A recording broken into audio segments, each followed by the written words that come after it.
Yo, what's up, people? This is Smitty here from on behalf of the Sim Standard. As you guys just seen, the Backbreaker Vengeance trailer has been dropped, and it looks mighty nice. But before I get into that, I just want to talk briefly here about production accountability. As everybody knows, if you haven't, well, Ian Cummings is officially gone from EA. He's resigned. Honestly, he should have left a long time ago. I mean, if you guys recall, the producer that's over at 2K Sports now, he went back there. Mike Wang had left 2K a few years ago because he's like one of the lead designers over NBA 2K, and he had left their series to go over to EA, and he worked there for 2 years and then had left. So he was there for the he worked partially on NBA Live '09, and then he was a lead producer for NBA Live 10, and he had left after that game. And when he had left, they had asked him why he had left, and he basically said there's no creative control. Everything is controlled by the higher ups. Whatever it is they say is exactly what goes. Like, he tried to inject his own creativity to the game, and they basically blocked it and said, no, this is how we do. This is how you're gonna do it, end of story. So he happily left and went back to 2K Sports, where they let their developers actually develop the game, you know, along with their own input and their own visions. You know what I'm saying? To bring that authenticity to the sport and replicate it in simulation fashion as true as they can. So that being said, you see at EA that there's a lot of corporate greed over there. Now, I'm not saying that I feel sorry for Ian Cummings or I feel bad for Donnie Moore if he's gone too. I don't feel bad for those guys because they blatantly chose to stay there year in, year out and lie to the consumer saying that they fixed all these issues. They fixed this and they fixed that, and we're making this game better so it's going to be better than 2K and all that stuff that Ian said years ago over all these years, only to turn around and lie to the consumer and say, oh, well, we didn't fix that. Oh, well, we still had some issues with this, that, and the third, and just make excuses every year. You know what I'm saying? So that's what I'm saying about production accountability. You got to be accountable for what the work is that you put in. If you're not being accountable for anything, that's when you're going to get consumers mad, and then they're not going to want to buy your product. Plain and simple. You know what I mean? So that's why I give 2K their props, but I definitely got to give Natural Motion their props because from the offset, from day one, when they first put out any trailers or they started talking about Backbreaker, they kept it 100 the whole time. They never said there was never any information they put out or never interviewed that there was never a single interview they did where they said one thing and then put out a different thing. Everything they said was exactly that. Everything that they said was going to be in the game wasn't going to be in the game. How the game was going to look, how the game was going to play. They told you exactly what it was. They shown you exactly what it was. And when people had issues about it, they opened up the forum. They had the forum open where they would go to every day, and they were replying right with the community and taking in all the feedback and all the insight from what people had to say, and they turned around and made the most fan exclusive patch I have ever seen on a console video game. And these guys, they did a great job on it, and I got to give them their props. You know what I'm saying? That's taking full accountability for your product from start to finish, and then even after you release it. You know what I'm saying? These guys put in that work, and for that, I have no problem with picking up their product and for checking it out and playing it. You know what I mean? Those guys did a great job, and they've earned my respect. No question, they've earned all my respect for what they did.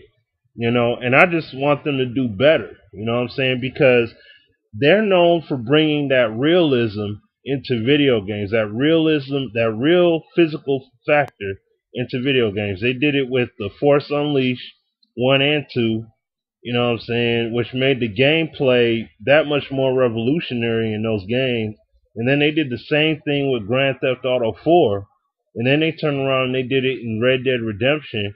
You know what I'm saying? So it's like when they add this technology, the game makes it makes the gameplay that much better, like twice as better, because you have these unique physical moments happening in these games and they're completely lifelike. You know what I'm saying? Now they tried to execute it with the football and they had a hard time doing it. And we all seen the shortcomings, you know what I'm saying? But this game right here, and I just want to touch on this real quick, and I got some things I want to say about it. This little mini game will be the opportunity to be like a measuring stick. At least to me. If I have a corporate mindset about it, if I'm thinking about it from a business standpoint, this is like a test right here. A beta test to see would it be worth putting in the effort to make a Backbreaker 2, like full all out, you know what I'm saying, go all out and make it happen. And what I believe that they should put in this Tackle Alley game to showcase it, to showcase that, you know, to showcase it for the people and also to bring a new audience to it, is that they need to, number one, they must add height and weight to the players that are being used in the game. Whether you're able to use wide receivers and halfbacks, or if it's just halfbacks only, you should be able to select from any of the teams that they had created already packaged up in the game. From any of those teams that were already in the game, you should be able to pick the halfback respectively, regardless of what tier, you know, what tier league those players are from. You should be able to pick a player from that team, from that respective tier, and go ahead and take that team and go through the whole entire, you know what I'm saying, and go ahead and play with that player and utilize them. I'm sorry, I'm mixing my words up, but they should be able to take that particular player they want to use, and you know, and he should have his respective height, weight, and body type. Show different body types.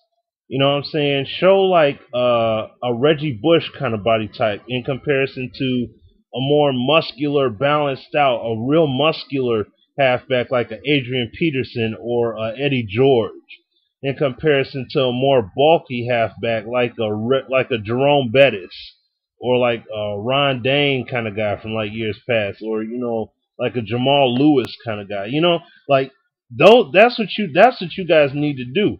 You guys have to emphasize that and put that along with the agility and the strength and the speed, you know, attributes that they have, and that's what's going to bring balance. You know what I mean? And like I said, whether you can pick a wide receiver or a halfback, hey, that's what's up. Or maybe even a tight end. You know what I'm saying? I mean, that would be awesome to take the people that run the ball and you can pick them, you know what I'm saying? But I'm pretty sure they're going to limit it to halfback. I mean, that's fine. But showcase that. Because if you're showcasing size, the players' body sizes, along with the strength, along with their weight and height, when you go into a shoulder charge or a stiff arm or a juke and you get to see the physicality played out in real time, that's what's going to get people to say, all right, yeah, this is what's going to make me want to buy this game. And then that's what's going to open the door for people to look at the hockey project they have, that Icebreaker project. It's called Icebreaker. That's what's going to make people honestly look at that and say, okay, now I can't wait to see what their hockey project look like, because that's going to be hot too. And you know what I'm saying? And because you're setting a new standard from just this mini game alone. So it's kind of like you need to give people a taste of Backbreaker 2 in that aspect within this game, you know, within this little mini game. So I'm looking for these guys to add that variable to that game. And also, when it comes to the tackling, make sure that the tackling is not ticky-tack, in the sense that basically if a guy if the opposing defender's arm just so happens to graze the back of my halfback, that doesn't automatically mean he's gonna fall down. Like real, like you know what I'm saying. And I mean, like I said, I give them the props because it's their first game, and that didn't happen all the time. But that was but it did happen enough where it would be somewhat of a nuisance. You know what I'm saying? So I'm looking, like I said, I seriously hope that these guys put this, that these guys put those factors into that game, or they put in key factors that are in football, and those are key things they did not have in Backbreaker, and that hurt it. And these are things they need to add in the game, so then therefore the emphasis is put in on football, because people at the end of the day want a football game. And if you add in the height, like I said, you add in height, add in weight, you get the body size correct, and as well as the body type, those things, and you have the interactions going accordingly with the type of contact that is being displayed in the game.